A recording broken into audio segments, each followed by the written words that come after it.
Assalamualaikum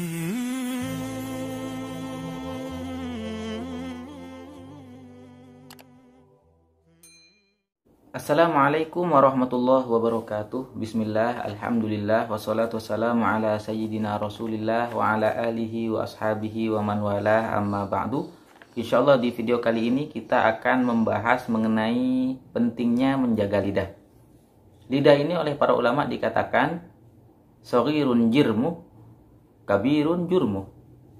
Kecil ukurannya, tapi pengaruhnya atau bahkan dosanya itu besar. Kenapa demikian?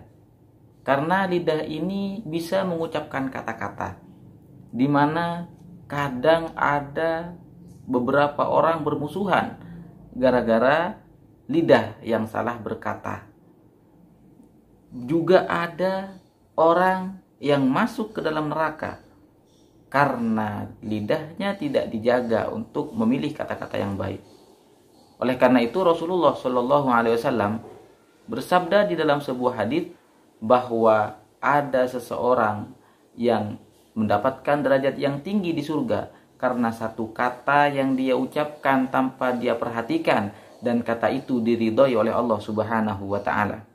Begitu juga sebaliknya, ada seseorang yang terjerumus ke dalam neraka sedalam-dalamnya karena satu kata yang dia ucapkan tanpa dia perhatikan, sementara kata itu adalah kata yang dimurkai oleh Allah Subhanahu wa taala. Maka dari itu, kita sebagai seorang muslim harus bisa menjaga lidah kita agar jangan sampai lidah yang ukurannya kecil ini menarik kita, menjerumuskan kita ke dalam api neraka. Na'udzubillah. Oleh karena itu, ada satu rumus penting di dalam menjaga lidah ini, di mana Rasulullah Shallallahu Alaihi Wasallam bersabda, "Man kana yu'minu billahi wal yaumil akhir, falyaqul khairan aw liyasmut." Barang siapa yang beriman kepada Allah dan hari akhir, maka hendaknya dia berkata baik atau diam. Nah, itulah dua pilihan bagi orang muslim. Orang muslim, jika dia percaya kepada Allah Subhanahu wa taala, maka jika dia tidak berkata baik, hendaknya dia diam. Tidak pantas bagi seorang yang beriman kepada Allah Subhanahu wa taala berkata yang tidak baik, apalagi berkata-kata yang bisa merugikan atau menyakiti hati orang lain. Oleh karena itu Rasulullah Shallallahu Alaihi Wasallam pernah bersabda di dalam sebuah hadis, "Inna aktsara khotoya bani Adam fi lisanih."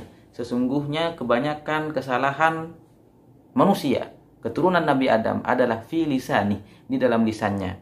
Kenapa?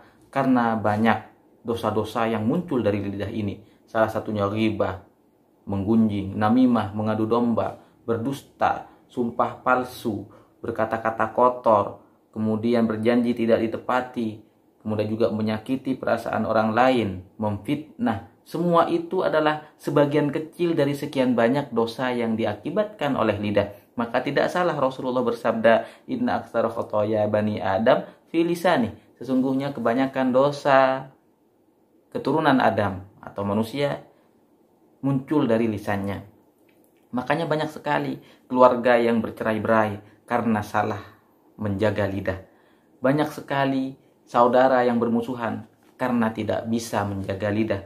Banyak sekali orang yang menjadi tersakiti, menjadi sakit hati karena kesalahan orang lain dalam berkata-kata. Oleh karena itu, Rasulullah menjamin bagi orang yang bisa menjaga lidahnya bahwa orang tersebut insya Allah dijamin surga oleh Rasulullah Shallallahu Alaihi Wasallam, sebagaimana beliau bersabda di dalam sebuah hadis, "Man dhamina li ma baina lahyaihi wa ma baina jambaihi atau wa ma baina rijlaihi admanu lahul jannah." Yang artinya, barang siapa yang menjamin untuk menjaga sesuatu yang ada di dalam kedua rahangnya atau menjaga lidahnya, dan sesuatu yang ada di antara kedua kakinya, yaitu kemaluannya, maka aku menjamin surga baginya. Artinya, orang yang bisa mengendalikan lidahnya, orang yang bisa mengendalikan nafsu dan syahwat kemaluannya, maka orang seperti itu akan dijamin masuk surga oleh Rasulullah Shallallahu Alaihi Wasallam.